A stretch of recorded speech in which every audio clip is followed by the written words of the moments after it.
সংগ্রামের ন্যায়ের প্রতীক। আজ ওনার এই মর্মর মূর্তি ওনাদের আমরা শুভ সূচনা করতে পেরে এত ভাগ্যবান মনে হচ্ছে যে এত বড় সম্মান পাওয়ার তো অধিকারী আমি ছিলাম না। আপনারা যারা এত বড় সম্মান আমাকে দিলেন, আমি নতমস্তকে ওনাদের সবাইকে শ্রদ্ধা এবং বড়দের প্রণাম জানাই। আজ এই পবিত্র হুল দিবস, আমরা সবাই জানি কি জন্য, কি কারণে, কি বিষয় 1855 সালের সেই জল, জমি, জঙ্গল, এই যে আদিবাসীদের কল্পনা, আজকে দেখুন, আজকে আদিবাসীদের যে পরিকল্পনা, জল, জমি, জঙ্গল না থাকলে পৃথিবীটা থাকবে না, সভ্যতা থাকবে না। সম্মানীয় দেবতুল্য অতিথিরা আছেন, আমি সম্বোধন সবাইকে করলাম না, সবাই জানেন এই যে আদিবাসীদের ভাবনা, জল, জমি, জঙ্গল, এই তিনটাকে যদি রক্ষা না করা যায় পৃথিবীর সভ্যতা নষ্ট হয়ে যাবে। আমি কয়েকদিন আগে একটা আর্টিকেল পড়ছিলাম, বলছে বর্তমানে বিশ্বযুদ্ধ হচ্ছে কিসের জন্য? যুদ্ধ যে হচ্ছে বিভিন্ন জায়গায়, বিশ্বযুদ্ধের পরিস্থিতি, পৃথিবীর তলায় তেলের জন্য লড়াই। আমেরিকা বলছে আমার কাছে থাকবে, রাশিয়া বলছে আমার কাছে থাকবে, চীন বলছে আমার কাছে থাকবে। কিন্তু এমন একটা দিন আসছে পৃথিবীতে এই জলের জন্য লড়াই হবে, বিশ্বযুদ্ধ হবে। আমরা যারা 60-এর দশকে জন্ম নিয়েছি, আমাদের বাড়ির কুয়োটাতে 20 ফুট নিচে জল থাকতো, খনন করতে করতে 60 ফুট হয়ে গেল, 70 ফুট হয়ে গেল, জল নেই। সাবমার্সিবল বসাতে হচ্ছে, জলের স্তর বারংবার নিচের দিকে চলে যাচ্ছে। আদিবাসীরা ভেবেছিলেন 500 বছর আগে, 1000 বছর আগে, যে জলকে বাঁচাতে হবে, জলকে সংরক্ষণ করতে হবে। তাই আন্দোলনের মূল রূপ ছিল জল, জমি, জঙ্গলকে রক্ষা করতে হবে। আজ পৃথিবী বলছে যে সভ্যতার কারণে বহু সভ্য দেশ বলে যারা পরিচিত, আজ অক্সিজেনের অভাব হচ্ছে, সেই জায়গাগুলোতে অক্সিজেনের অভাব হচ্ছে। মানব সভ্যতা বাড়ছে, মানুষের সংখ্যা বাড়ছে, আর মানব সভ্যতা যখন বাড়ছে তখন প্রকৃতির যে ন্যাচারাল যে উৎপাদন সেটা সরিয়ে যাচ্ছে, তাদেরকে কেটে ফেলা হচ্ছে। রাস্তা চওড়া হচ্ছে, গাছ কাটো। বাড়ি করছি, গাছ কাটো। কোন অফিস বিদ্যালয় হবে, গাছ আছে, গাছ কাটো। এই করতে করতে এমন একটা জায়গায় আমরা পৌঁছে গেছি যে আগামী দিন আমাদের 25-30 বছর পরে আমাদের ভবিষ্যৎ প্রজন্ম অন্ধকার দেখবে।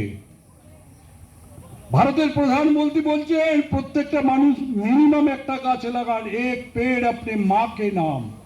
বলছে নিজের মায়ের নামে একটা গাছ লাগান, মাকে ভালোবাসেন, গাছকে ভালোবাসুন, একটা গাছ লাগান।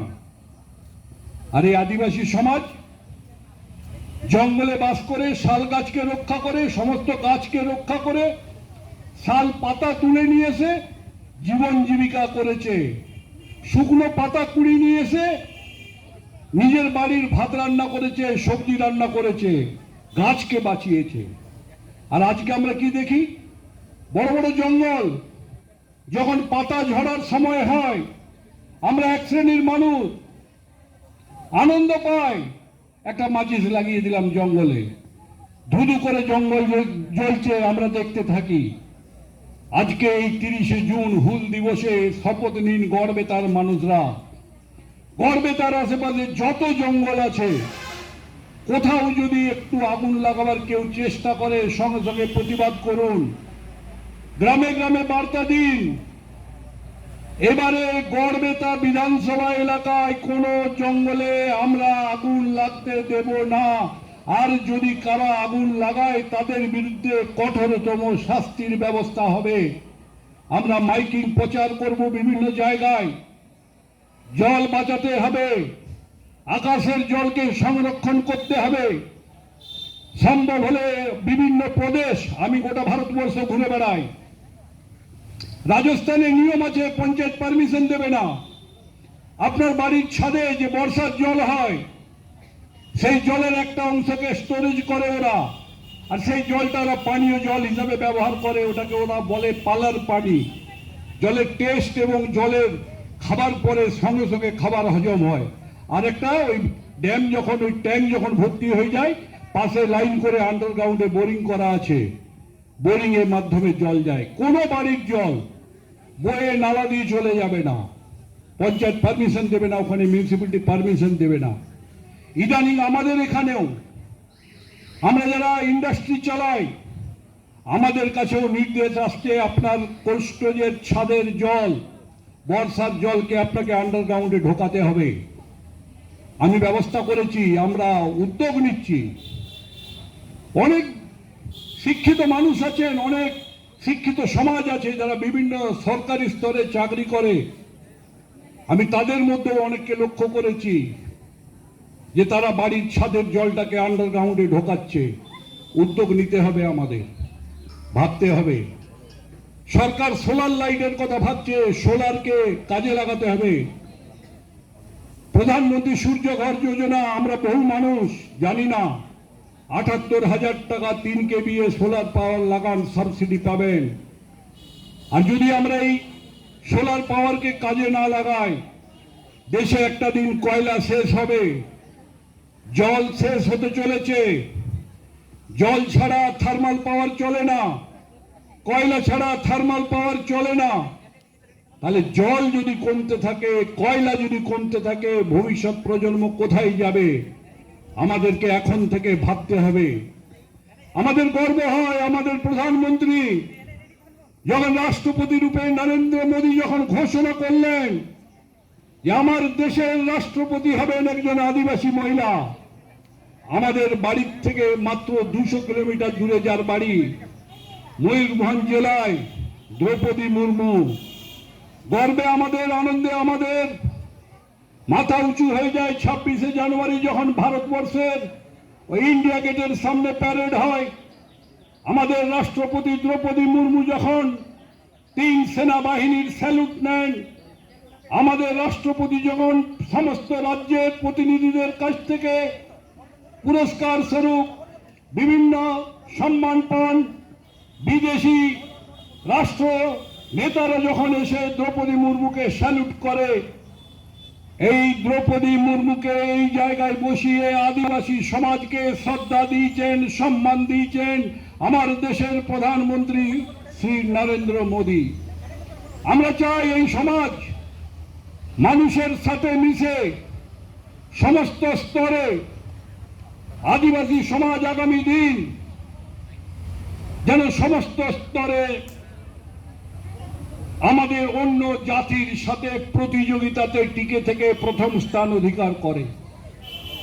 আমরা চাই, আমরা জাতপাতে বিশ্বাস করি না, আমরা বসুধৈব কুটুম্বকমের কথা বলি, বিশ্বের সমস্ত মানুষ আমরা এক। কিন্তু তার মধ্যেও যখন কোনো বিষয় উঠে আসে তখন আমাদের গর্ব হয়। নেতাজির কথা বললে গর্ব হয়, বিবেকানন্দের কথা বললে আলাদা রকম বাঙালি হওয়ার জন্য একটা গর্ববোধ হয়।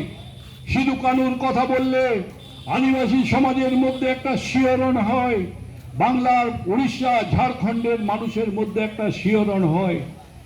শুধু আমরা মূর্তি প্রতিষ্ঠা করলাম, সম্মান দিলাম একদিন, পরে দেখবো কোনো একদিন এসে প্রচুর নোংরা হয়ে গেছে, মূর্তিটা পরিষ্কার করার কোনো ব্যবস্থা নেই। এই কলেজের যারা ছাত্রছাত্রী আছেন, যারা এই উদ্যোগটা নিয়েছেন, প্রিন্সিপাল সাহেব বলছিলেন, তাদেরকে অনুরোধ করব, আমরা যখন এই মূর্তিকে বসিয়েছি, এই মূর্তিকে যেন আমরা যথাযোগ্য সম্মান দিই, শ্রদ্ধা করি। একদিনের ৩০শে জুন নয়, প্রতিদিন ৩০শে জুন এই শ্রদ্ধার সাথে সিধু কানুকে শ্রদ্ধা করতে হবে, আর সিধু কানুর আদর্শে আমাদেরকে এগিয়ে চলতে হবে।